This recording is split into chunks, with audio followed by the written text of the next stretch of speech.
आज आहे हरतालिका। मी अशा पद्धतीनं फुलोरा तयार केलेला आहे, कारण की हरतालिकाच्या पूजेसाठी फुलोरा महत्त्वाचा आहे।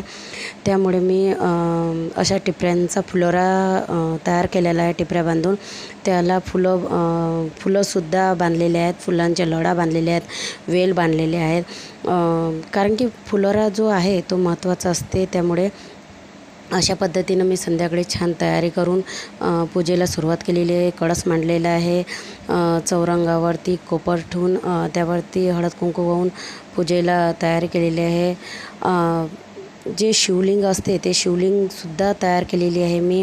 पंचामृत, अष्टगंध, चंदन सर्व टाकलेलं आहे त्यावरती। आमच्या मंदिरामधले जे पवित्र पाणी आहे ते आणलेलं आहे।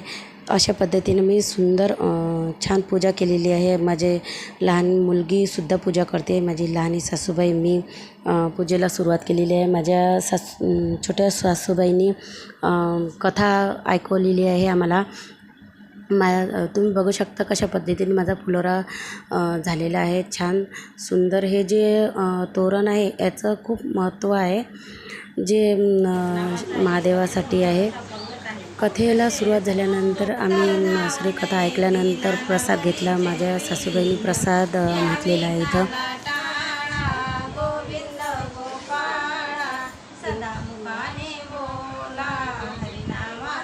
असा छान प्रसाद म्हटलेला आहे। माझी लहान मुलगी खूप खुश होती पूजा पाहून। त्यानंतर माझी मोठी मुलगी स्कूलमधून आल्यानंतर तिनेसुद्धा पूजा केलेली आहे। मग माझे मिस्टर घरी आल्यानंतर त्यांनी मला सिंदूर भरलेला आहे, जे पार्वतीसाठी मी पार्वतीला अर्पण करत असते। सिंदूर भरून त्यांनी मला पाणी पाजले, मग त्यानंतर पेळा चारले। अशा पद्धतीने माझा उपवास पूर्ण झालेला आहे। तुम्ही बघू शकता माझी किती सुंदर पूजा झालेली आहे। तुम्हाला माझी पूजा कशी वाटली ते कमेंट करून नक्की मला सांगा। माझी अशा पद्धतीने सविस्तर पूजा झालेली आहे, जे मी खूप मन लावून करते। माझी दोन्ही मुलीसुद्धा करतात, त्यांना खूप आवडते माझी ही पूजा अशा पद्धतीने केलेली।